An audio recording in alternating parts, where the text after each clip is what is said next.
Hello and welcome. You're watching this special series in the run-up to Budget 2017. This is going to be an important one, the first budget after demonetization, and the IT services sector as well as startups are going to be perhaps prime focus. Job creation is going to be the big thrust in this budget, according to our sources and otherwise as well. We have an eminent panel to discuss the IT services sector as well as startups today. We are joined by Amlendu Mukherjee. He is with Fourth Dimension Solutions. He is the Managing Director. Thank you for joining us. Also with us, Anil Chikara, Principal of Jarvis Accelerator. Thank you for joining us. Also with us is Karan Agarwal, Executive Director of the BLS International Group. Noor Varsia completes the panel. She's a Group Editor with BusinessWorld magazine. Thank you for joining us. So let me start, if I could, with you, Anil. 2016 wasn't really a great year for the IT sector. It started off with Brexit. It impacted our IT sector as well. Then along comes Mr. Trump and he starts talking about US protectionism all over again. Do you think 2017 will be better? I think it will be because and that's true for politicians everywhere. What they say before the elections and what they actually do after the elections are sometimes very different.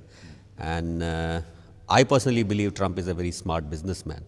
So whatever he does, it will be good for business. But all his talk of making sure that US jobs stay in the US, and won't that affect sentiment at all? I'm not even talking about what happens eventually. It will in the short term, but if you really look at it, I think the economy is much more complex than whether the jobs are in US or in India. Like if you look at IT companies from India, TCS, Wipro and all that, they are some of the biggest employers in US.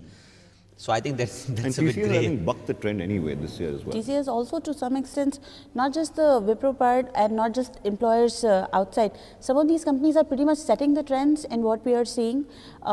When they are speaking about the changes that they want, they're being heard. And because India plays that role at the global sector, though these are just literally 3 or 4 names, and there are some of our own tax rules that have kind of put us on a little bit of not even keel when it comes to this sector specifically. But because of these 2 or 3 names, I would in fact throw Infosys also in that. Because of these names, at least from a global perspective, I would still say that our year was not as bad as it could have had been. Okay. What about you, as far as the IT services sector is concerned, the IT sector is concerned? What is exactly the wish list here if we talk about the IT sector from the budget, given the fact that it's a very important budget, the first of its kind really? Demonetization has affected almost every sector this year as well. Where do you see Finance Minister Jaitley really focusing on as far as the IT sector job creation is concerned? So I think the corporate tax will be reduced. It's 30% is the corporate tax for the IT firms, right? If you reduce it 25% or somewhere, it's better. There's a big indication that might happen. Yeah, this it's year. very. So that's number one priority. What else does the IT sector really need in terms of going from strength to strength in 2017? All right, we'll come back to that question and rally back to that. As far as the IT sector in India is concerned, do you see 2017 perhaps making a huge change in terms of the approach? In terms of, let's talk about tax holidays, for example. But do you see substantial changes in the budget here? What I really see is that the government's focus for the IT sector has changed from, giving it a push to develop around the world to giving it a push to develop in India. What is really happening and what we are seeing in e-governance, for example, our companies in e-governance, what we are seeing is the IT sector is being developed in India and the space is being developed more in India and people are focusing on delivering services in India. That may include, for example, I was reading somewhere that, TCS's revenue from the Indian subcontinent or the country have doubled in the last couple of years from 6% to maybe 12%. What that tells us is that there's more there's more work being created. For example, in e-governance, there's a lot of work in connecting the governments to the people on digital platform. That is where the IT sector comes into play. And I think that is the biggest reform that Digital India has gotten into the market, which we really need to, see that the budget pushes further and, maybe subsidizing states, maybe subsidizing or enabling states moreover to focus on service delivery through the IT route and software integration vis-a-vis the department is concerned, local state department or digitization of local state department vis-a-vis the central departments for that particular sector. Well, it's a huge ask. It's not going to be easy. That's what I'm saying. So e-governance or IT sector, I would say that the primary push which the government needs to do is to in itself enable the various state governments to be able to give it a push and digitize that. Fair enough. Would you Generating agree with a lot that? of That, of revenues course, in should be the IT. thrust area. And I want to get to specifics in just a bit. And I want to come to startups as well. But first, do you agree with what Karan has said right now? Is that going to be the thrust area? Do you see any specific policies or specific announcements as far as this budget is concerned that could really, perk up sentiment as far as IT is? So I kind of agree with him because see, if you look at Wipro, Infosys or TCS, they built their whole thing on Y2K and stuff like that. And India was not ready for those. But in the last 1 year, and I think this 1 year, whoever is in this thing, we will kind of look back and say, that was the year when this happened, kind of a, it was that kind of a year. So I think this whole disruption that has happened in the whole economy, I think, and people, whether they like it or not, they have to go digital, right? That throws up huge opportunities. Now, there will be really large projects which governments or large corporates need to do, which is where the big IT companies will benefit. And then there will be these other places where innovation needs to be done, which typically the large corporates are not that great at because of the speed of they move and all that. And I think that is a huge disruption that is happening for startups. I want to come to that's Noor for a huge- bit. Noor, talking about specifics, one particular point that kept coming up in my research, and I've been doing this for a while now, accelerated depreciation in IT and telecom hardware products. Do you think that is one area, if the government did give some thought to, perhaps the IT industry would be happy with that? Probably. See, I think right now there are many areas, especially from a startup viewpoint, where they need all the help. So the hardware part of it, of course, it's important, they need it. But we are also investing in hiring a lot of foreign vendors for services. Our e-commerce players are highly dependent on them. The mobile services that is required, which India is probably one of the biggest adopters on e-commerce, is not available in India. So we are totally dependent on foreign vendors for this. The moment the government levied taxes on those and asked startups to register as service tax pays, it became a problem, right? And it does two things. It ups your own cost of business, and at the same time, from a global competition point of view, it puts you in an uneven keel, because this is not what some of our competition is facing. So hardware, yes, but there are other areas as well. We are celebrating 1 year of Startup India initiative, right? We need to understand what has the government learned in the last 1 year and what will we see of it now. If I could just interject here, last year the Prime Minister came out with some schemes for the startups in India. I think Quite there's a an few. easier exit strategy there, easier norms for angel investors as well. Do you think that has really shown the kind of response the government had hoped for? Do you think they need to work on those exit strategies, perhaps make them more easy or easier from 3 years to 5 years maybe? And as far as tax on startups is concerned, they were tax-free for the first 3 years. That doesn't really work. Doesn't help at all. It doesn't help at all. Yeah, it needs to be doesn't higher, help. about 5 years or 7 years. To 7 years, Thoughts on that? absolutely. Thoughts on that? So I think I would categorize that last year was the year of good intentions and announcements, Fair right? It was the year of intentions. And I think somewhere the intentions were awesome. But in terms of how do you translate it to on-the-ground action, I think there was a bit of learning there. Like this 3-year thing, startups are not expected to make profits in 3 years. Maybe it should be 5 years or 7 years, something like that. And I don't blame government for that, because maybe this was the first time they were doing it. So in that sense, the government was also a startup for Startup India, right? So, but I think the last 1 year has been a big learning, and what my expectation is that this year should be the year of implementation. Like, enough talk, let's do it now. But do you expect, let's take specifics for example, the 3-year rule could be perhaps enhanced to 5 years, or even 7 years, some people are saying. Well, I think it should definitely, given, but curtailing it to a limit, I guess the government would talk about certain revenue limits or certain size limits, which makes most sense that, you're giving it a push to an extent where they need to be and they're on their own. Like, it's like teaching a kid how to ride a bike. So from that perspective, most definitely, I think it's a smarter thing. And obviously the startup whole ecosystem has been given a big boost. Now each and every one of us, or people who are from the middle class or people who are from the job market, they have the aspiration and they know that the government is supporting that. I want to talk about the white elephant in the room, the demonetization. The IT sector has been hit hard. Every sector has been, there are predictions about contraction, how long that contraction will stay. We don't really know. The numbers are not in, the data is not in. It'll take some time to collate the data. But according to you, did demonetization hit the IT industry hard? Yes, no, maybe? To what extent? No. Not at all. Why do you say that? Because the IT product will be come for online transactions and all. Okay. So that is best for IT companies. All right. So you think there's absolutely We don't no have any effect problem. on IT the companies don't industry? facing any challenge. in Okay. demonetization. Would you agree with that? Last I think this was the best that a startup world could have hoped for.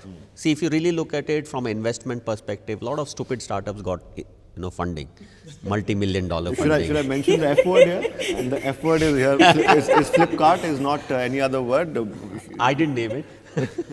No, but more than that, we have examples of those who have. Flipkart is still trying, right? It's still trying. It's not still a gone not case. thrown in the towel. Absolutely not. But there are a lot of startups who raised crazy money because they were like IITIM, his $1 million or whatever. And I think that phase passed on to the pendulum swung, where the investors said, the real good startups started getting constricted. And the whole sentiment it shifted from, you have awesome idea, you have amazing team. Oh, by the way, you're from IIT also. Here's your money. It shifted from there. Awesome team, great concept, but let's see whether it works or not. And I think we couldn't have asked for a better, stage to see. The whole India has been, pulled, screaming and kicking into a way of doing things that they were not used to. And that's never easy. That's huge. That's never That's easy. huge disruption, right? We've seen the numbers of Paytm, right? It was kind of godsend, But more than the front end that we see from a cash and all that perspective, it's a way of doing business. And I feel more than the bigger corporates is the SME segment. We have 50 million plus SMEs in this world. And most of them were doing a lot of cash stuff. And they're now being forced to do digital. The moment you do digital, you need ERPs, you need sales systems, you need CRMs, you need so many other systems. And that's a huge opportunity for startups. Spoke about Flipkart. I mean, of course, other startups have a lesson that they've learned from Flipkart now not to do things. But do you think the government has learned something from the Flipkart experiment, if I could call it that? Do you think they will use that experience in formulating policy as we go forward? Most definitely, on the scale which Flipkart is moving, or the kind of, for example, you talk about the discounts. I have seen retailers, just because closing shop, just because you have better money, better access to money, you can't force a person who's doing good business, who's doing an honest business, to close down. So definitely it would kick up a thought of how to formulate this and not let, maybe foreign investments or even Indian investments on a big scale hurt the normal guy on the street or the retailer or even a chain. The Bansals own what, 13-14% of Flipkart now? Maybe less. Maybe even less. I also want to talk to Noor about, and we spoke about this before the show started, you did have a long list really of issues that we should be talking about. Let's talk about them right now. We'll also talk about them in our next segment called Dear Finance Minister, but first let's start with the issues. So overall, there are a couple of points about startups and IT that are annoying right now, right? The first point we already discussed right now, which was about the service tax that has come in play. For one, I really want to see what's going on with the startup initiative and how much it's going to help. We have spoken about that all the benefits should extend to 5 to 7 years. What about the startups that were launched just ahead? I mean, just because you didn't launch in the year of the initiative, the inclusion should always also be backwards. People who launched 3 years ago. Retrospective also. Yeah, so it needs to happen. So at least it has to be considered. We are now throwing the whole conversation about what taxation can happen on hedge funds and private equities. Will they be exempted? Will they be out? What does this budget hold? We really are not sure. And again, it's going to be a dual sword, right? I mean, I know everybody spoke about here how good and cool demonetization was, but really it was the worst executed exercise ever. irrespective of the scale and everything, and it really hurts some I must people point out, deep. opinion is still divided on that. But I having know, said I'm that, like having said literally the that, contrarian. It is good or bad. I was talking about opportunity. Yeah. I think that's Yeah. a huge opportunity, whether we like Fair it or enough. not. Yeah. Fair enough. But you know, Paytm, and for all the money that it made, like a lot of Paytm money is still money back. So where is that money going? You know, it's again a whole different conversation. But the point I'm trying to make over here is specifically from a startup point of view, there are too many things that we will have to focus on. This budget is going to be a decisive budget also because they will come to know how much is India supporting them from an India perspective, how much are they allowed to compete globally, and how much are we encouraging external investors to once again look at India positively.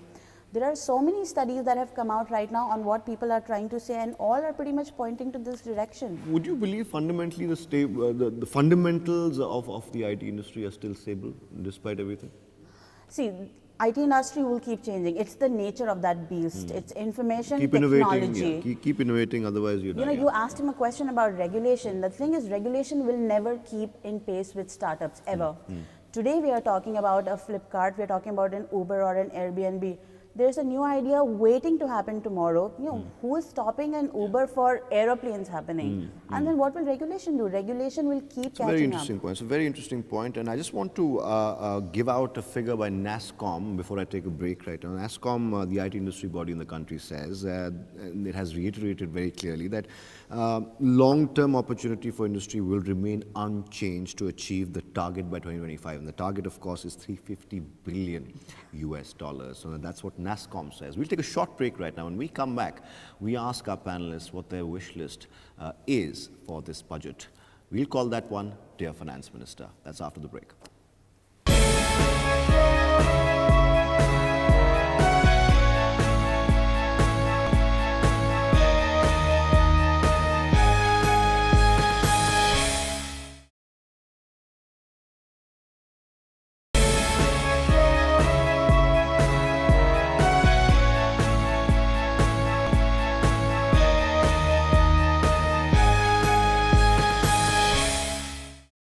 Welcome back. This is a special series, and this episode focuses on the IT industry as well as startups. This is going to be an important year for startups. Remember, the Digital India, Skill India, Startup India, all these initiatives and schemes started by the Prime Minister Narendra Modi perhaps enter the crucial phase now. The asset test will be 2017-18, and that's what we're talking about today with our panel.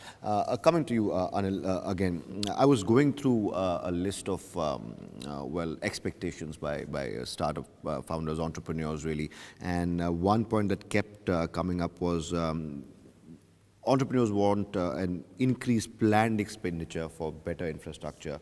That's one point. Also, corporate tax rate. Right now, I think it for IT is 35? 30. And it could come down to 25, really. That's the expectation. We don't know the final number yet. What would you say is the top three focuses that the finance minister should be focusing on right now? See, more than the corporate tax, I'm worried about do our tax authorities understand how the whole startup ecosystem works? So imagine a startup and they raise, say, $1 million, and after 3 months, $1 million at, say, $5 million valuation. After 3 months, they raise a next round at $25 million valuation. That right now, the income tax department says, within 3 months, your valuation has gone from 5 to 25, and some places it's being treated as income. They do not grasp the thing that is how it works. Now, that's still okay. That's a good thing, right? But after this whole bust of last year, a lot of startups will be forced to raise money at down rounds, which means now that you had raised for 25 million, because money is not available, like Flipkart's valuation has gone down, they need to raise money at 10 million now, maybe. And your that concern again, is, the whole taxation issue is there. Your concern is the tax authorities might not completely understand how to exactly tax. And it's a huge, pain explaining to them that this is how it works, because they still look at everything from the traditional business's perspective. But tying up with that, because after demonetization especially, there is this concern that discretion will go more and more into the hands of the taxman. If that happens and what he's saying is true, then they're at cross purposes. Yes, obviously the biggest problem with demonetization, everybody I talked to and everybody I felt had was the tax terrorism. That is something which we as Indians have been subjective to all over, all throughout our life. So we really we need to realize that demonetization doesn't lead to tax terrorism. I hope that the budget somehow gives relief or explanations, because today even the tax laws are very complicated and they are subjective to the taxman's eyes. And I have been personally been involved to see that, you know, a certain piece of law can be interpreted in 5 different manners, and obviously it boils down what the taxman thinks. So yeah. SME loans, for example, individual or pooled, making them as a separate asset class and listed accordingly. Do you think that would help? It probably could, because then you have another whole bucket to look at, another pool which is not getting classified with the other available options right now. So it probably could. I'm not sure if it will still qualify as an alternate monetary fund, which is like required right now. Yeah. Okay, fair enough. Enough time to get a quick wish list out of our guests, starting with you, if we could. What is your top priority? If you had the finance minister right here, what would you say to him? 1 point. Skill development in IT. Skill development. Yeah. Scale it up. Yeah. That's the 1 point you're very clear on. Anil? I think fix the taxation thing from an investor perspective, because there's a lot of money waiting outside India to come into India. India is the huge market. Because of this digitization happening, there is going to be a lot of money coming, but we need to clean it up. Otherwise, all the startups who will succeed, they will set up companies in Singapore, and it will be our market and Singapore benefiting out of that. Skill India, Digital India, Startup India, all good intentions, like you said. The time for intentions is over. Do you think, first of all, that it will bear fruit, given the fact that it just started last year? Do you believe that this could be the year, 17, 18 could be the year where we actually cross that threshold and become... On a scale of 1 to 10, maybe we'll not do 10 or 8 or 7, but at least do 5. We couldn't do even 3 last year. Fair enough. Your wish list for the finance. So my biggest wish list would be to empower the states to focus on e-governance, because the states, there are some states who are putting their own funds, some states are backed by the, you know, there's a tie-up, but to empowering the states, to empower give the e-governance a push, which really benefits the citizens of each and every state, and in effect the country, to, you know, ease their day-to-day working with and interactions with the departments. So e-governance push to the states by subsidizing, maybe by enabling them, or maybe forming a singular platform which which can be implemented in the years to come. Fair enough. Noor, top 3 for you. I want to say, think like a startup. I mean, you know, immediately after demonetization, there is an opportunity. Think like a startup. Valuation is highly misunderstood, leading to a lot of troubles. Sort that out. Include 3 years ago, extend to up to 7 years, especially if you want to create the giants from India, which we don't have right now. And number 3, again, I'll just go with the taxation part of it from a foreign vendor point of view. I solemnly believe that we can do well if we are given an even keel to compete globally. My 3 points. All right, there you go. That's the wish list for the finance minister. This is what we call Dear Finance Minister. 2017 is going to be extremely crucial, not just because India saw demonetization in November last year, but also because this is the 3rd straight budget for Mr. Arun Jaitley, the finance minister. It's now or never. Thank you all for joining us. Noor, Anil, as well as Amalendu and Karan. We'll take a short break right now. We have much more lined up in this special series, but for now, I've been Athar Khan. Goodbye.